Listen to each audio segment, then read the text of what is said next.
Namanya Tono. Selama 5 tahun terakhir, ia menjalankan warung makan sederhana di pinggir jalan lintas Jawa Tengah.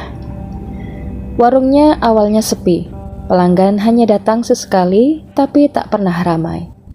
Sampai suatu hari, seorang pria paruh baya datang makan, lalu berbicara dengan nada tenang namun menggoda. "Kalau ingin ramai terus, saya bisa bantu, asal kau siap menjaga syaratnya." Tono hanya tertawa waktu itu, menganggapnya candaan.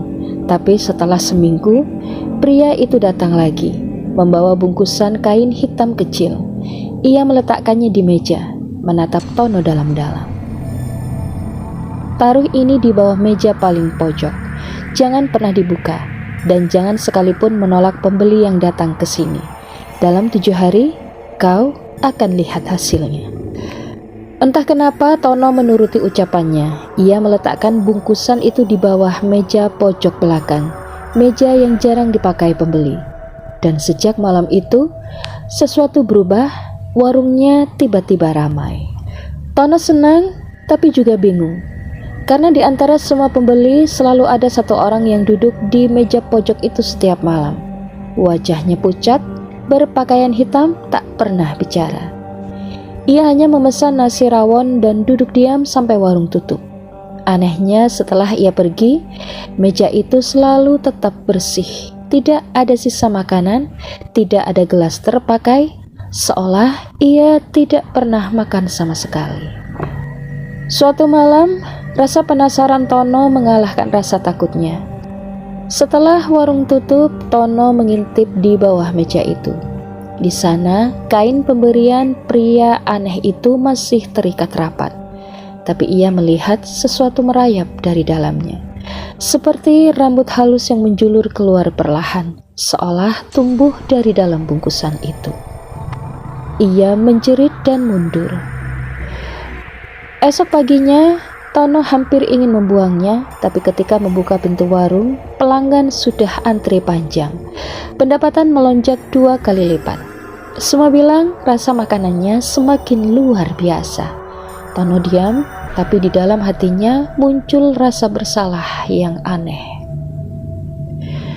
Malam ke-14, Tono tidak tahan lagi. Saat semua pelanggan pulang, Tono memutuskan untuk membuka bungkusan itu. Kain hitamnya lembab dan bau amis. Saat dibuka, terlihat potongan kecil seperti jari manusia yang sudah mengering, dibungkus daun sirih dan uang kertas lama. Tono memuntahkan isi perutnya seketika. Malam itu juga Tono menguburnya jauh di belakang warung, lalu membersihkan meja itu dengan garam dan doa. Dan sejak saat itu, hal-hal ganjil mulai terjadi.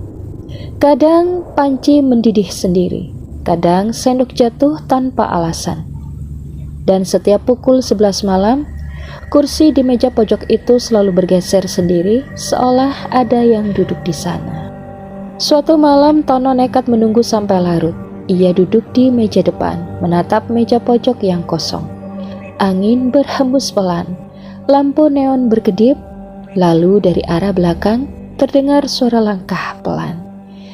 Ia menoleh ke meja itu, seseorang sudah duduk di sana. Wajahnya sama seperti pelanggan misterius dulu, pucat, mata kosong, dan bibir biru. Tapi kali ini ia berbicara. "Kau sudah membuangnya tanpa izin," katanya dengan suara serak. Tono tak bisa menjawab, tubuhnya kaku. "Kau ingat syaratnya? Selama 7 hari kau memberi makan tanpa henti. Kini giliranku yang menagih." Tiba-tiba semua lampu padam. Hanya suara kursi bergeser dan sendok jatuh terdengar. Saat lampu kembali menyala, meja pojok itu kosong, tapi di atasnya ada mangkuk rawon panas yang mengepul. Padahal Tono tidak memasak apapun malam itu. Dan keesokan harinya, warungnya sepi total. Orang-orang bilang makanan di warung Tono terasa aneh, seperti ada bau amis yang sulit dijelaskan. Tono menutup warung untuk sementara. Tapi setiap kali lewat malam-malam, orang-orang yang melintas bersumpah melihat seseorang duduk sendirian di meja pojok, menatap ke arah luar jalan, seperti menunggu sesuatu. Sekarang warung itu sudah ditutup permanen, tapi Tono tahu di dalamnya masih ada sesuatu. Kadang kalau ia lewat di depan, dari celah pintu warungnya terkunci, tercium aroma rawon segar yang baru dimasak dan suara sendok yang beradu pelan, seperti seseorang masih melayani pelanggan terakhirnya.